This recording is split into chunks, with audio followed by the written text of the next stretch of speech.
Heisenberg's uncertainty principle. In the year 1927, a German physicist, Werner Heisenberg, gave a principle which states that it is impossible to know simultaneously the exact position and momentum of a particle. That is, one can either calculate the position at a time or the momentum.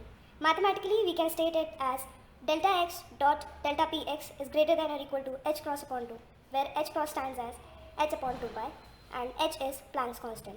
So we are going to state or explain this principle with the help of single slit diffraction experiment. So as you can see, there is the slit and it has got a slit width of W.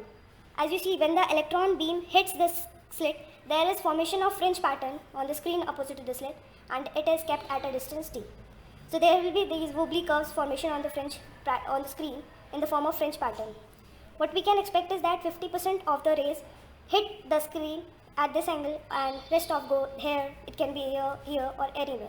So what we can do is that take this component as vector p, that is momentum, and while resolving these components we will get delta py as the y component, where delta py is not the change in momentum but it is uncertainty in momentum in the y direction, and px is momentum in the x direction, where the angle between p and px is denoted as theta.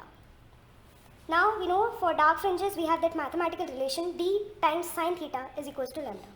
For theta to be very small, it will be similar to sine theta. So instead of writing sine theta in the equation, we can write it as d times theta is equals to lambda, and theta can be written as lambda upon d, and here d is width of the slit, and we can take w as delta times y. So this equation can be written as theta is equals to lambda upon delta y. Now by de Broglie's wavelength, we know lambda is equals to h upon p, that is momentum.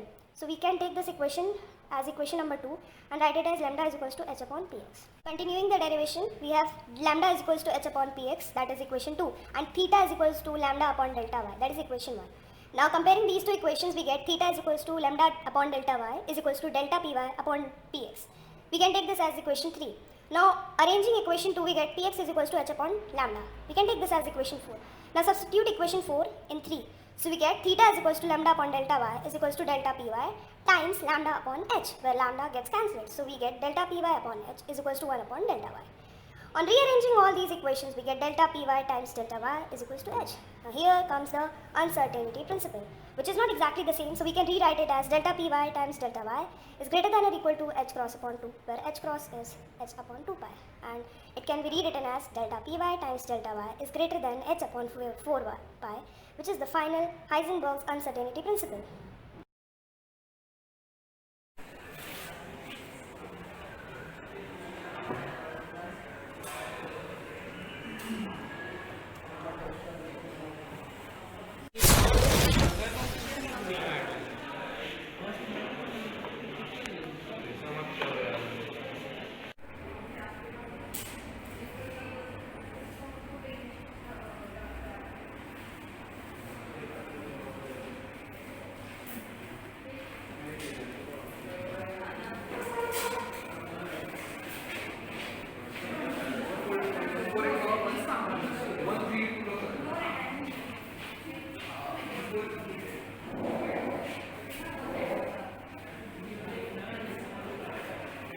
Now coming to the observation part of the experiment, we have distance from slit to the screen, that is denoted by the alphabet B, and wavelength of light of the laser, that is lambda. We have got two tables, table number 1 and table number 2. So table number 1 has sections as observation number, slit width, half width of central maxima, tan inverse of A by B, sine of tan inverse of A by B, delta px is equals to 2 times h upon lambda sine tan inverse A by B. So we here are going to take the y component as B and the x component as A. So here theta will be tan inverse B by A.